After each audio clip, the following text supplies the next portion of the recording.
খুব ইজিভাবে এই 3D ডিজাইনটা কি করে করলাম সেটাই আমি তোমাদের সাথে শেয়ার করব। তো সবার প্রথমে 4টে স্ট্রেট লাইন টেনে নেব, নেওয়ার পর হামস করে নেব। হামসটা কমপ্লিট করে নিয়ে উপর থেকে কিছুটা ডিস্টেন্স রেখে আবারও 4টে লাইন টেনে নিয়ে তাতে হামস করে নেব। তারপর উপর এবং নিচের লাইন বরাবর হালকা করে দাগ টেনে নিয়ে ভি আকৃতির শেপ করে নেব। ভি আকৃতির শেপগুলো মাথার এবং নিচের দিকগুলো টাচ করে দেব। আর প্রত্যেক বক্সের ভিতর আবার একটা করে লাইন করে নেব। আর এভাবেই প্রত্যেক বক্সের ভিতর লাইনগুলো করে নিয়েছি। আর লাইনগুলো কিন্তু একে অপরের সাথে টাচ করেনি, তো সেই দিকটা খেয়াল করে তোমরা করবে।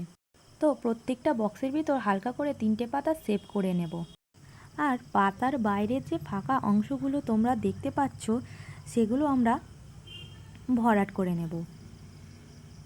তো সেমভাবে প্রত্যেকটাই আমরা ফিল করে নেব। তো ডিজাইনটা দেখতে খুবই কঠিন মনে হলেও করতে খুবই ইজি। আর উপরের দিকে যে 4টে লাইন করেছিলাম সেটা 2টো লাইন ফিল করে দিয়েছি, সেমভাবে নিচের লাইন দুটোও ফিল করে দিয়েছি। করার পর উপরের আর নিচের দিকে কিছু ডট দিয়ে দিয়েছি। এটা কেমন লাগলো অবশ্যই কমেন্ট করে জানিও।